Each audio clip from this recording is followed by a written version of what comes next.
Les cages de COP de Russie ne peuvent plus faire face depuis le début de la guerre. Les drones ukrainiens ont été un cauchemar pour les blindés russes.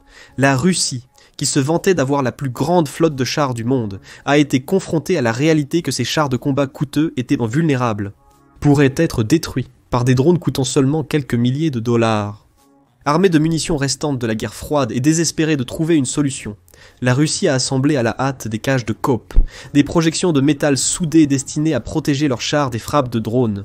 Mais il s'avère que ces soi-disant défenses ne font qu'aggraver les choses. Pourquoi les cages de COP n'ont jamais été utilisées? Et en quoi la guerre des drones en Ukraine les a rendues encore plus obsolètes? Dans cette vidéo, nous expliquons pourquoi les chars russes ont tant souffert, et pourquoi les choses risquent de s'aggraver encore plus. Pour eux, à partir du 18 novembre 2024, 3569 chars russes sont devenus des victimes en Ukraine. 2502 d'entre eux ont été complètement détruits. C'est plus de 20% de la flotte totale de chars pré-guerre de la Russie, soit 16 970 unités, selon Global Data. La Russie a perdu en plus 1753 véhicules blindés de combat, 5008 véhicules de combat d'infanterie, 550 transports de troupes blindées et 312 véhicules de mobilité d'infanterie. Les armes anti-chars traditionnelles, comme les missiles guidés anti-chars, l'équipement porté par l'homme, comme le javelin et l'enlore, et les fusils antimatériels, comme l'énorme fusil de sniper Alligator de l'Ukraine, ont été responsables de nombreux désastres. L'artillerie a joué un rôle prépondérant. De nombreux véhicules ont également été détruits par des attaques de drones. Au début de la guerre, l'Ukraine a utilisé de grands drones militaires, comme le Bayraktar TB2 de la Turquie, pour semer la destruction sur les blindés russes. Mais les drones plus petits, larguant des bombes ou kamikazes, se sont avérés encore plus rentables. Un char comme le T-72 russe peut coûter entre 1 et 2 millions de dollars l'unité. Le char T-90 le plus avancé que la Russie puisse déployer coûte entre 4 et 7 millions d'unités. Le T-14 Armata reste pour l'instant indisponible. En contraste, les petits drones de l'Ukraine ont un prix de 1700 par tué, selon Alexander Kamyshin, l'ancien ministre ukrainien des industries stratégiques. Comme l'Ukraine est en infériorité numérique et surclassée en termes d'armement, ces drones sont l'arme idéale pour mener une guerre d'usure, et Kamyshin a affirmé au début de l'année que le drone vol en immersion devenait l'arme de combat principale du peuple ukrainien. Pas étonnant que le président Zelensky ait fait de la production d'1 million d'entre eux l'une des plus hautes priorités de son gouvernement pour 2024. En février, il était évident que l'Ukraine surpasserait cet objectif, ce qui était problématique pour les cages d'adaptation russes. La Russie équipait ses véhicules blindés de cages d'adaptation, même avant le début de l'invasion. Apparus pour la première fois sur des chars russes, fin 2021, ils auraient été conçus principalement pour contrer les munitions lancées par drones et offrir une protection limitée contre les missiles d'attaque par le haut, comme le Javelin, selon certains observateurs. Le Javelin, introduit dans l'armée américaine en 1996, a été spécialement conçu pour contrer les chars russes. Plutôt que de frapper le corps principal de la cible, le projectile vise la tourelle, la frappant dans une trajectoire descendante à haute vitesse. La tourelle d'un char est moins protégée que son corps principal. Selon l'armée américaine, le Javelin peut percer plus de 76 cm d'acier blindé roulé et homogène. Malgré l'armure composite avancée des chars modernes combinant acier, céramique, matériaux à haute densité comme le tungstène ou l'uranium appauvri, et même une armure espacée, ils ne peuvent qu'y résister à de tels impacts. De plus, ils ne peuvent être conçus ainsi. Donner à un char assez d'armure pour résister à un impact d'un obus de javelot le ferait peser plus de 200 tonnes, ce qui est totalement impraticable pour une mobilité de base, sans parler du transport de ces chars jusqu'à leur théâtre d'opération. De plus, les chars russes sont très vulnérables aux tirs d'impact, car leurs racks de munitions ne sont pas protégés dans un compartiment étanche. Un seul coup peut déclencher une réaction en chaîne qui détruit le char et son équipage. Pour contrer efficacement le Javelin, il faut des systèmes de protection actifs capables de compromettre son guidage ou de l'intercepter avant qu'il n'atteigne sa cible. Mais les Russes en Emokratios ont néanmoins essayé de trouver autre chose. Ils respectaient suffisamment le Javelin pour essayer de trouver une contre-mesure improvisée. Des cages en acier grillagé sont apparues sur les tourelles de chars russes fin 2021. Les projections étaient espacées de quelques pieds au-dessus d'eux. Le concept était que le projectile Javelin entrant frapperait la cage en premier, explosant prématurément et limitant les dégâts aux chars en dessous. Ce n'est pas un nouveau concept. Pendant la guerre froide, les ingénieurs de chars créaient des structures éloignées du corps principal pour se protéger des armes antimatérielles. Parfois, il est possible d'improviser avec succès. Pendant la bataille de Marawi entre mai et octobre 2017, les forces philippines ont protégé leurs véhicules avec des plaques de bois fixées à l'extérieur, qui se sont avérées efficaces pour faire exploser prématurément les obus Rocket Propelled Grenades, 2 entrants. L'armure en bois a permis aux forces de sécurité philippines de vaincre le groupe terroriste Abu Sayyaf, affilié à l'État islamique en Irak et en Syrie.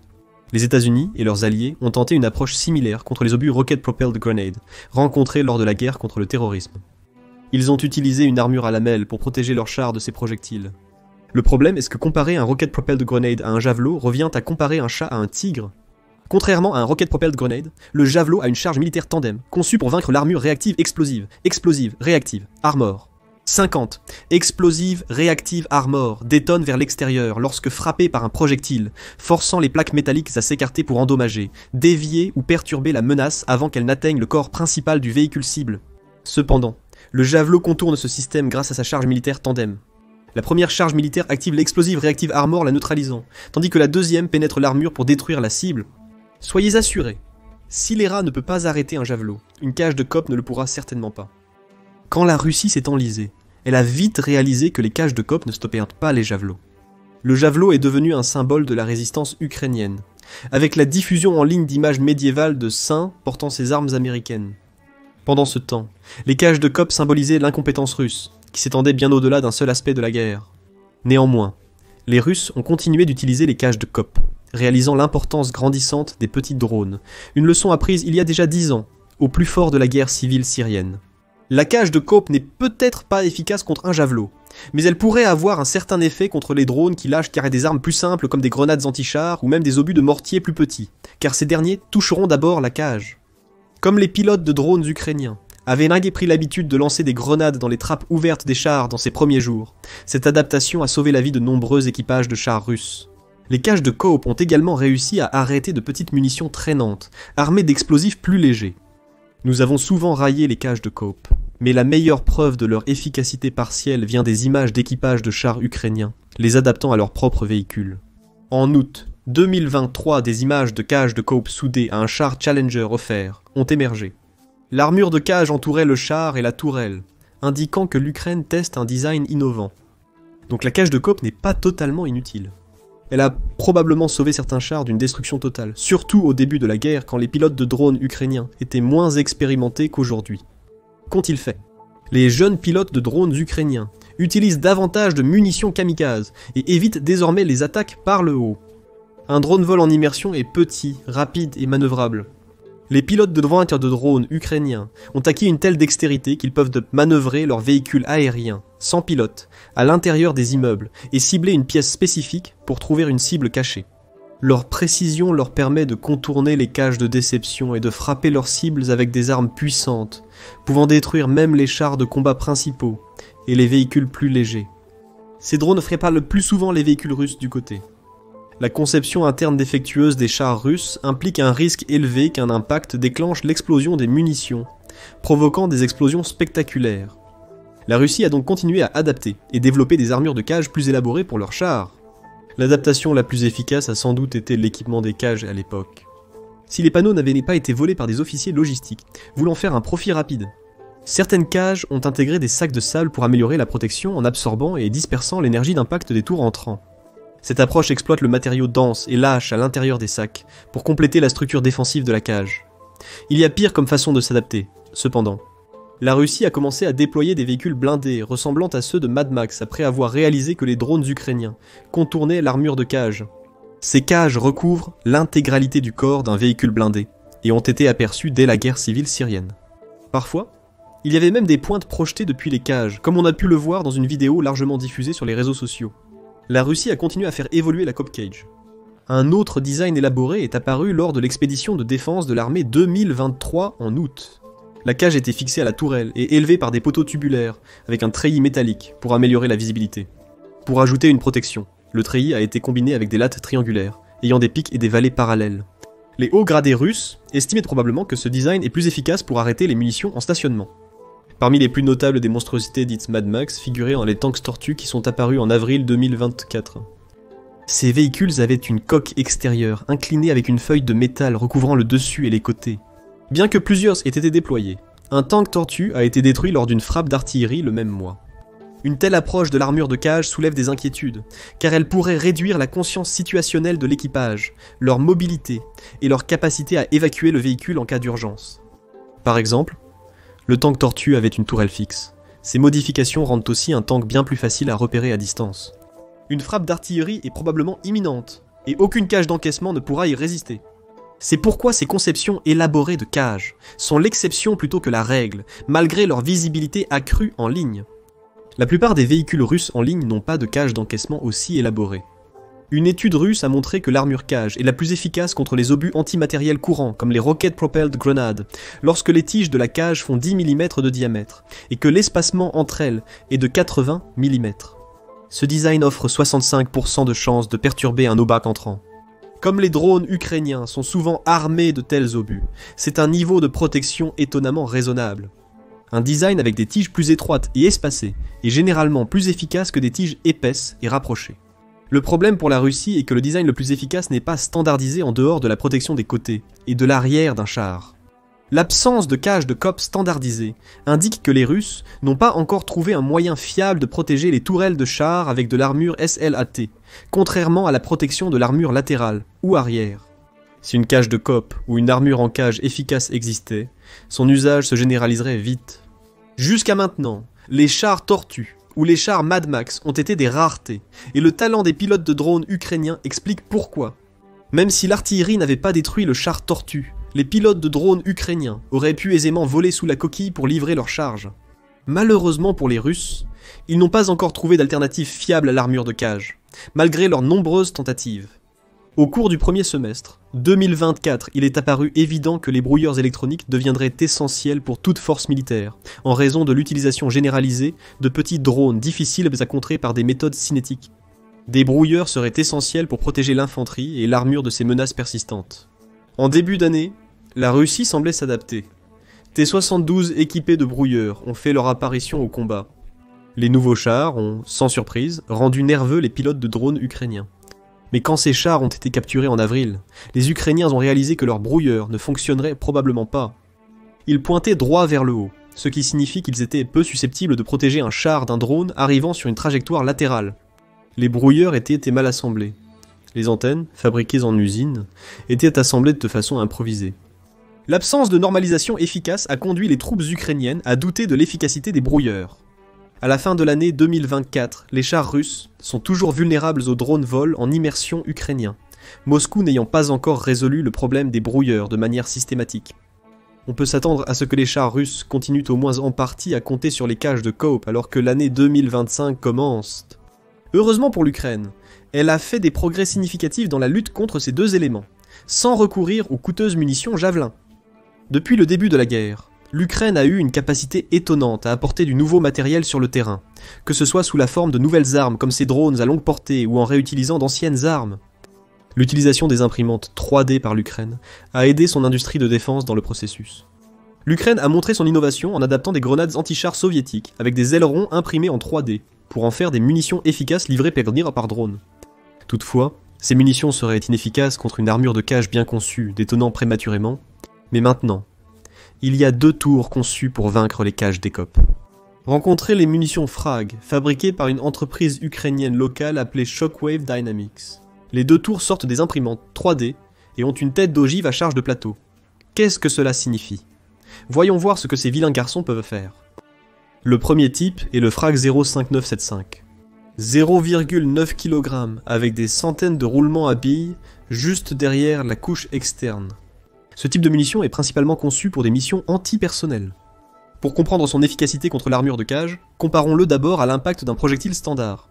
Les drones kamikazes portent généralement des ogives conventionnelles, cylindriques et très explosives quand ils touchent leur cible ou explosent à proximité. Lors de la détonation, les fragments se dispersent dans toutes les directions. L'infanterie dans un transport de troupes blindées à l'abri derrière une cage est mieux protégée, car la cage disperse la force et empêche l'anneau de débris à haute énergie de passer à travers. Toutefois, la munition Frag 05975 concentre sa puissance vers l'avant et l'arrière pour une dispersion de débris plus ciblée. Cette concentration est efficace pour traverser la cage et toucher les cibles derrière elle. L'une des premières utilisations confirmées de la munition antipersonnel fragmentation a eu lieu le 4 janvier 2024 dans la zone Robertine, à Zaporizhia Oblast. Les images montrent 5 soldats russes rassemblés près de 2 chars T-90 détruits, dont l'un avait vu sa tourelle soufflée par une explosion de boîte à surprise. 3 des troupes couraient. 5 secondes plus tard, nous avons vu Arlin. Un petit vol en immersion ukrainien les poursuivait. L'explosif porté par le drone a ensuite détonné environ 5 secondes après le début du clip. La déflagration aérienne a projeté des éclats dans un large périmètre, touchant tous les soldats. L'un d'eux s'est immobilisé. Un autre lutte sous le char calciné. Le troisième peine à se lever après l'explosion. 2 autres semblaient réussir à s'éloigner lorsque la diffusion vidéo s'est interrompue. Si ces troupes s'étaient abritées derrière une armure cage, elles n'auraient eu aucun refuge. Concentrer toute la force sur eux aurait probablement empêché certains de s'échapper. La deuxième manche est le Frag 09 576, qui pèse un point 3 kg et est utilisé dans des rôles antimatériels. Une charge antimatérielle traditionnelle détonnera souvent prématurément lors de l'impact sur l'armure en cage, échouant à atteindre mortellement le corps principal de la cible. 50 EFPS utilise un noyau d'impact conçu pour pénétrer les cages de protection et frapper le véhicule derrière, le rendant plus efficace contre ses défenses. Les munitions Frag 09 576 et Frag 05975 ont toutes deux fait leur début en décembre 2023, et chacune a des rayons de dommages distincts. Le Frag 09 576 a un rayon de dommage continu de 5 mètres et un rayon de dommages effectif de 8 mètres. Pendant ce temps, le Frag 05975 est plus grand, avec un rayon de dommage continu de 8 mètres et un rayon de dommage effectif de 14 mètres. Ces munitions Frag sont montées sur des drones à l'aide de colliers en nylon. Comme les munitions sont conçues pour une détonation à distance, les colliers permettent aux opérateurs d'aligner les explosifs pour une efficacité maximale. Cette configuration place les munitions avec la caméra du drone, offrant au pilote une vue claire de la cible pour une détonation précise. Contrairement aux munitions de la guerre froide précédemment adaptées par l'Ukraine pour les drones, ces grenades à fragmentation sont spécialement conçues pour la guerre moderne par drone, offrant une meilleure précision et capacité de destruction. Les médias sociaux russes et les blogueurs militaires ont rapidement alerté sur l'apparition des nouvelles munitions ukrainiennes. Les Marines russes figuraient parmi les premières troupes confirmées avoir rencontré cela. Ils ont averti, un drone quadricoptère équipé de nouvelles munitions à shrapnel à 360 degrés a atterri. Soyez attentifs et prudents. L'ennemi utilise des armes de plus en plus nouvelles. Selon les documents de Shockwave Dynamics, la pénétration d'armure pour un tour de frags est de 25 mm. Il est principalement conçu pour détruire des véhicules plus légers, protégés par des cages de COP, comme des véhicules de combat d'infanterie et des transporteurs de troupes blindés. Mais il reste efficace contre les tanks. Une vidéo en circulation montre un drone armé d'un tour de frag s'écrasant sur un tank russe. Après l'explosion, les images ont montré une entaille pénétrante vers le haut de la tourelle. Cela aurait été préjudiciable pour l'équipage. L'utilisation croissante de munitions anti-blindage, livrables par de petits drones, signifie que les chars russes, assiégés, feront face à davantage d'obstacles prochainement. Tant qu'une protection adéquate des chars contre les drones par brouilleur n'est pas trouvée, les cages COP continueront probablement à peiner à faire face à l'entrée de la guerre dans sa 4e année. Une chose est sûre, la flotte de chars russes, qui avait fait trembler les dirigeants occidentaux depuis la Seconde Guerre mondiale, a vu sa réputation partir en fumée, littéralement. Le terme Cop Cage pourrait être un terme qui a été inventé par les propagandistes ukrainiens, mais il a collé et est devenu une carte de visite pour la réputation perdue de la Russie, grâce à l'ingéniosité des concepteurs d'armes ukrainiens. Que pensez-vous qu'il va se passer ensuite dans la guerre des chars en Ukraine? La Russie parviendra-t-elle à équiper ses blindés de brouilleurs adéquats, ou verra-t-on encore des cages de coke de fortune dans un futur proche?